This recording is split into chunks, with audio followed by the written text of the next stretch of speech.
स्वित्झर्लंडची दिग्गज company Nestle पुन्हा एकदा वादाच्या फेऱ्यामध्ये अडकली आहे। काही वर्षांपूर्वी कंपनीचं मॅगी हे उत्पादन वादात अडकलं होतं। आता नेस्लेच्या सेरेलॅक या उत्पादनामध्ये जास्त साखर असल्याची चाचणी अहवाल समोर आलाय। बघूया त्याबद्दलचा एक स्पेशल रिपोर्ट। सावधान, नेस्ले मुलांच्या आरोग्याशी खेळतंय का?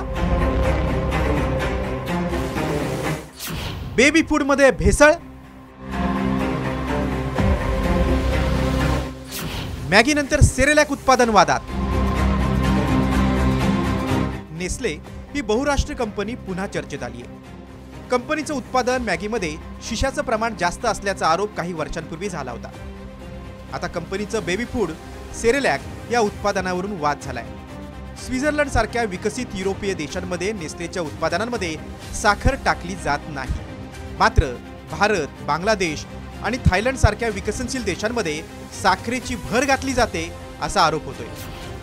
कंपनीचा हा भेदभाव समोर आल्यानंतर केंद्रीय ग्राहक व्यवहार मंत्रालयानं भारतीय अन्न सुरक्षा आणि मानक प्राधिकरणाला नेस्ले समूहाविरुद्ध योग्य कारवाई करण्यास सांगितले। स्विस तपास संस्था पब्लिक आय आणि इंटरनॅशनल बेबी फूड ॲक्शन नेटवर्कनं आशिया, आफ्रिका आणि लॅटिन अमेरिकेत विकल्या गेलेल्या कंपनीच्या बेबी फूड उत्पादनांचे नमुने बेल्जियमच्या प्रयोगशाळेत चाचणीसाठी पाठवले होते। सार्वजनिक करण्यात आलेल्या या चाचणी अहवालात स्पष्टपणे म्हटलंय, नेस्ले कंपनी गरीब देशांमध्ये विकल्या जाणाऱ्या लहान मुलांच्या दुधात जास्त प्रमाणात साखर घालते। नेस्लेच्या 2 सर्वाधिक विकल्या जाणाऱ्या बेबी फूडमध्ये मोठ्या प्रमाणात साखर असल्याचं आढळून आलंय।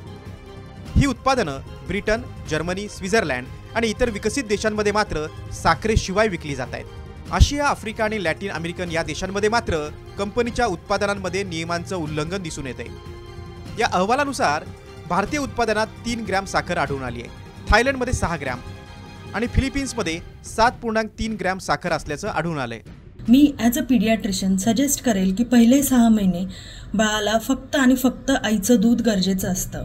वरून कोणतंही शुगर ॲड केलं तर बाळाला डायजेशनला प्रॉब्लेम होतो। पहिले 2 वर्ष बाळाला कुठल्याही प्रकारचं वरचे शुगरची एक्स्ट्रा गरज नसते। बाळ जे जेवण करतं त्याच्यातूनच कार्बोहायड्रेटमधून शुगर कन्व्हर्ट होतं, वरून शुगर द्यायची गरज नाही।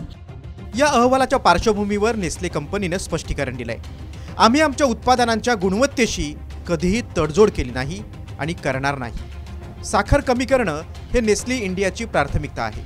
गेल्या 5 वर्षात आम्ही उत्पादनानुसार साखरेचं प्रमाण 30% कमी केल्याचा दावा कंपनीने केलाय।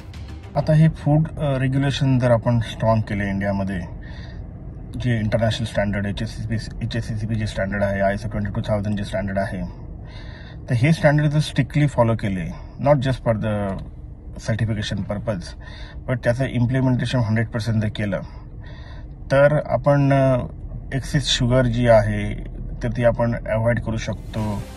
जागतिक आरोग्य संघटनेचे शास्त्रज्ञ निगेल रोलिन्स यांनीही या तपासणीच्या निष्कर्षानंतर चिंता व्यक्त केली आहे। कंपनीचं हे पाऊल सार्वजनिक आरोग्य आणि नैतिक दृष्टिकोन या दोन्हींवर प्रश्न उपस्थित करते असं म्हटलंय। मुलांमध्ये साखरेचा लवकर संपर्क आल्यानं साखरेवर आधारित उत्पादनांचं आयुष्यभर आकर्षण होतं, ज्यामुळे लठ्ठपणा आणि इतर रोगांचा धोका वाढतो। 2022 मध्ये WHO लहान मुलांसाठी अन्न उत्पादनांमध्ये साखरेचा समावेश करण्यावर बंदी घालण्याची सूचना केली होती। त्यामुळे घराघरात पोहोचलेलं सेरेलॅक बाळाला भरवताना आता पालकांनी थोडं जागृत राहणं गरजेचं आहे। ब्युरो रिपोर्ट, साम TV न्यूज।